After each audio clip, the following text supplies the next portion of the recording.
Hello, this is Cindy with Cindy's Kitchen, and today I'm going to share with you my recipe for baking soda biscuits. Neighbors singing tales of yore, it's so close, hardly can wait, waking up on Christmas, children dreaming without a care. Just a couple words here. The recipe you're going to see me make in the video is actually half the quantities of the actual recipe I put at the end of the video. So I don't want that to be confusing, but normally I would make this really big batch of biscuits. But I'm kind of an empty nester now, so we've been making smaller amounts of food, and for most families this is plenty. Anyway, it's a really easy recipe. It comes together quickly. And if you've got a bunch of people especially, it's a whole lot easier to throw together some biscuits than it is to make toast for everybody and butter it all. As you can see here, I put the butter in first, and I really should have just put the dry ingredients first, which would have been 2 cups of flour, a tablespoon of sugar, 3 teaspoons of baking powder, and 1 teaspoon of salt. Mix that up, then put the cube of butter in there. But I didn't do that, and I just a little backwards this day. The tool I use is a pastry cutter, and the pastry cutter is really awesome because knives take a long time. You can certainly use them, but crisscrossing, and in this recipe you want the butter really cold. So I don't recommend a food processor. You could go that route, but it's just a lot to clean, a lot to take out, and I'm telling you, the pastry cutter just goes super quick.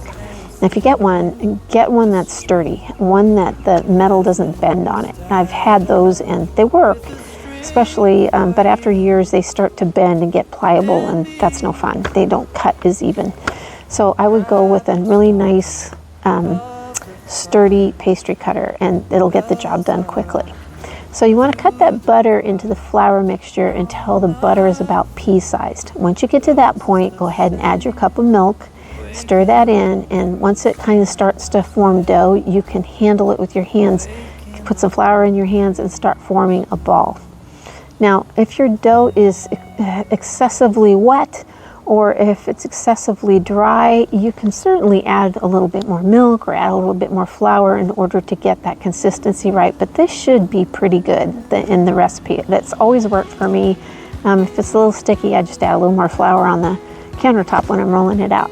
So you want to roll the dough out to so you can cut it with a pastry cutter, and you want to get it nice and even. So if you want big thick biscuits like you see in the thumbnail, you want to cut them a 1/2 inch thick. If you want them kind of smaller and not so puffy big, about a 1/4 inch, and they'll puff up to about half that size. I made them small in the video, but I usually make them big. I'm just trying to make smaller biscuits because I don't want to eat that many biscuits. I just want to eat one small one. So anyway, cut them however you like. Just make sure it's consistent so they cook even. You want to preheat your oven to 450 degrees. Get them on a cookie sheet. You can lightly spray it with some type of oil that you like, or you can put parchment paper down. Either way, it works really well. Just 450 degrees, pop them in the oven, and let them do their work.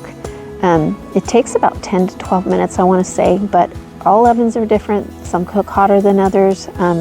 If you've got a thermometer you can hang in your oven so you can actually see what the temperature is, I find that really helps because I have a double oven and one is always hotter than the other. But bottom line, it's such a short period of time. Don't stray too far from the kitchen and keep your eye on them.